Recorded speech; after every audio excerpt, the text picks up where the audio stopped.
동탄 이 신도시는 우리나라 최대 규모의 신도시로 총 11만 호의 주택이 들어서는 곳입니다. 이렇게 많은 주택이 들어오고 사람들이 거주하는 곳인데 아파트를 분양받은 사람들과 상가를 분양받은 사람들의 자산 차이는 급격하게 벌어졌습니다. 동탄 이 신도시의 좋은 입지의 아파트는 분양가의 최대 4배까지도 오른 가격에 거래가 되었는데 상가의 경우 분양받은 가격의 반토막 가까이도 난 상황입니다. 상가를 분양받은 사람들은 아직까지도 현실 부정을 하고 있고 실감을 하지 못할 수도 있습니다. 왜냐하면 아직 그 가격에 팔지 않았고 앞으로는 더욱 좋아질 거라는 그런 헛된 상상을 하고 있기 때문입니다. 하지만 제가 봤을 때 분양가의 반값 이하인 상가가 많이 있습니다. 오히려 그 자리에서 장사를 하면 손해인 자리들도 있는데요. 그러한 곳들이 어디인지는 차차 설명하도록 하고 지금 이 영상을 보시는 분들 중 상가를 살 계획이 있었던 사람들은 최소 몇 억은 아낄 수 있을 거라고 생각합니다. 아파트는 입지가 좋은 곳에 잘 사두면 몇 억이 올라서 평생 모아둔 돈을 몇 배로 뻥튀기 할 수 있습니다. 하지만 상가의 경우 입지가 좋다고 생각하는 곳에 산다고 해도 반값 혹은 그 이하로도 가격이 하락하는 경우가 있습니다. 평생 모아놨던 노후 자금과 퇴직금까지 합쳐서 노후에 월세를 받으려고 투자해놓은 상가의 가격이 반값이 되는 겁니다. 조금 더 와닿게 10억짜리 상가를 5억 대출받고 5억은 내 돈으로 사놨는데 그 상가의 가격이 5억으로 하락하는 경우가 있습니다. 그렇게 되면 대출 5억만 남고 내 돈 5억은 사라지는 겁니다. 이런 무서운 상황이 누구에게나 일어날 수 있으며 실제로 주변에 많이 일어나고 있는 일들입니다. 그러면 반토막이 되는 상가의 특징에는 어떤 것이 있을까요? 지금 보시는 상가는 동탄 이 신도시 호수공원 근처의 어떤 한 상가의 모습입니다. 지어진 지 2년이 지났지만 입점한 상가보다 빈 공실인 상가가 더 많습니다. 지금 이 상가에 투자한 사람들은 임대료는 받지 못하고 매달 이자만 내고 있습니다. 분양 당시에는 호수공원 근처에 각종 시설들이 들어온다고 홍보를 했을 겁니다. 엄청난 유동인구가 있는 팜플렛 이미지와 각종 프랜차이즈가 들어온다는 소식으로 상가에 무지한 사람들을 혹하게 했을 겁니다. 하지만 오히려 이렇게 홍보를 많이 하고 사람들이 많이 올 거라고 하는 상가는 조심해야 합니다. 일단 분양하는 홍보비에 우리가 상가 매수에 지불하는 금액이 다 포함되어 있습니다. 상가의 홍보비가 우리가 매수하는 상가의 가격에 다 포함이 되는 겁니다. 그리고 시행사, 분양사의 입장에서도 자신이 없을수록 더 많이 홍보를 하게 됩니다. 안 좋은 상권, 안 좋은 상가를 더 좋게 보이게 해서 더 비싼 가격에 팔아야 하니까요. 꼭 조심해야 합니다. 반대로 홍보를 얼마 하지 않는 상가에서 알짜 상가가 있는 경우를 많이 봤습니다. 제가 이번에 매수한 단지 내 상가 또한 홍보를 거의 안 했던 상가였습니다. 홍보를 하지 않았기 때문에 홍보비를 아낄 수 있었고 또한 홍보를 하지 않았음에도 전 상가가 전부 완판이 되었습니다. 다시 동탄 신도시의 공식 상가로 돌아와서 아직 상가가 다 지어지지 않았고 눈에 보이지 않기 때문에 분양 상담사의 말을 믿을 수밖에 없고 실제로 그렇게 될지 알았을 건데요.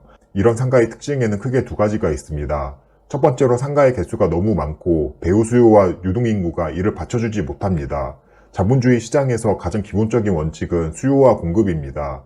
적정한 수요와 공급이 만나는 지점에서 가격이 성립됩니다.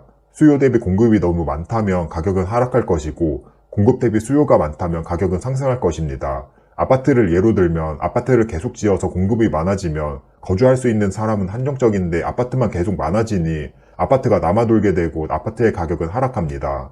반대로 아파트 공급이 없다면 거주할 수요는 꾸준히 있는데 아파트가 지어지지 않아서 아파트가 모자라게 되니 가격은 올라가게 됩니다. 상가도 마찬가지입니다. 장사를 할 수 있는 사람들은 한정적인데 상가 공급만 늘어나게 된다면 장사하는 입장에서는 어느 상가든 골라서 갈 수 있습니다. 상가 소유주의 입장에서는 가격을 낮추면서밖에 임차를 맞출 수밖에 없습니다.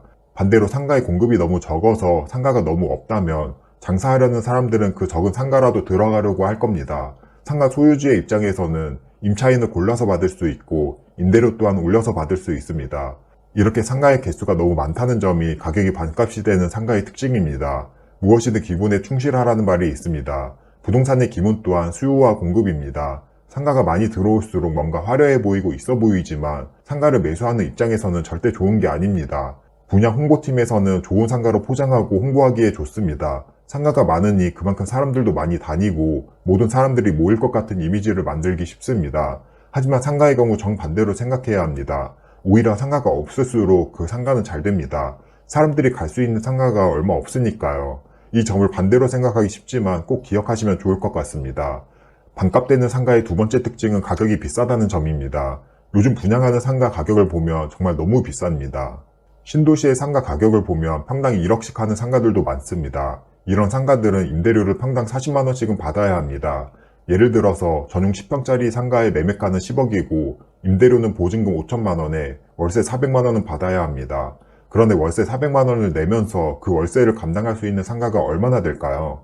유동인구가 많은 역세권의 A급 상권이라면 충분히 감당 가능하겠지만 일반 상가들은 절대 감당할 수 없는 월세 수준입니다. 일반 상가들은 전용면적 10평에 대략 100만원에서 150만원 정도가 일반적인 시세입니다. 하지만 이보다 약 3배에서 4배가량이 비싼 월세는 너무 과합니다.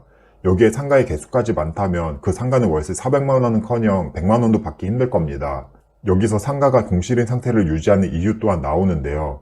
상가를 분양받거나 매수한 소유주들은 비싸게 쓰고 상가를 샀기 때문에 기대하는 월세가 있습니다. 방금 말했듯이 10억을 주고 상가를 샀다면 월세가 400만원은 나오길 기대합니다. 하지만 상가를 구하는 사람들이 미치지 않고서야 그저 그런 상권에 월세 400만원을 주고 들어가지 않습니다. 왜냐하면 비슷한 상권에는 월세 100만원짜리도 널렸거든요. 이렇게 임대인과 임차인이 원하는 지점이 만나지 않아 공실인 상태가 유지됩니다. 상가 주인은 월세를 낮추지 못하고 임차인은 그 월세에 들어오지 않기 때문에 계속 공실이 됩니다. 특히 상가 주인의 입장에서는 월세를 낮추면 월세를 낮추는 비율만큼 상가의 매매가 또한 낮아지게 됩니다.